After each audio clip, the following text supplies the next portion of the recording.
वो कौन सा मार्ग? क्या हिंदू जाति जिसने नक्षत्रों को संज्ञा दी, वो हिंदू जाति जिसने सागर की छाती पर पत्थरों को तैराया, इतना गौरव रखने वाली हिंदू जाति, उसका स्वाभिमान धुआं बनकर उड़ेगा? ये वेदना में से राष्ट्रीय स्वयंसेवक संघ का जन्म हुआ। प्रचारकों ने अनवरत अपने जीवन को आहूत किया।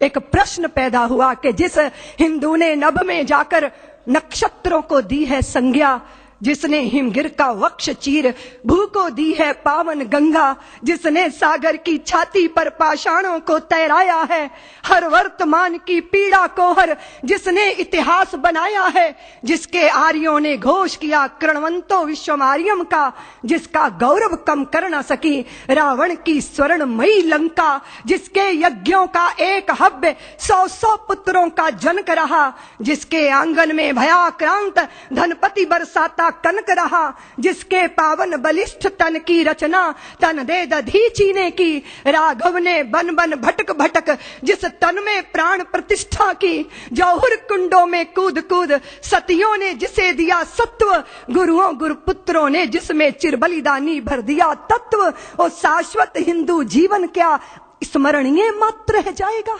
इसकी पावन गंगा का जल क्या नालों में बह जाएगा? इसके गंगाधर शिव शंकर क्या ले समाधि सो जाएंगे? इसके पुष्कर इसके प्रयाग क्या गर्त मात्र हो जाएंगे?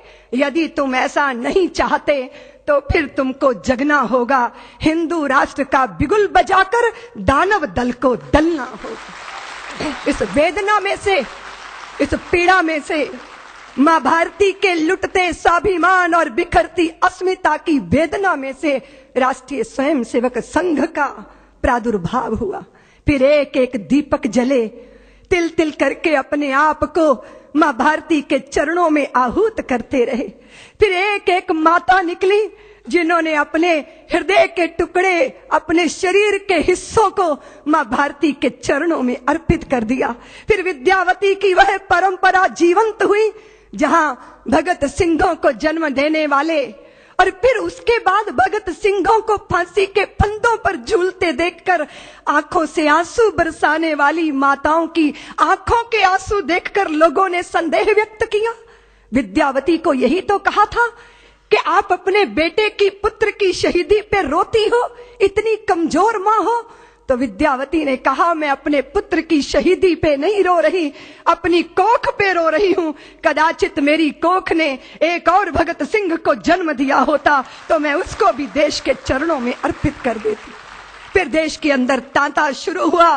माताओं ने अपने हृदय के पुष्प मां भारती के चरणों में अर्पित करना प्रारंभ किया।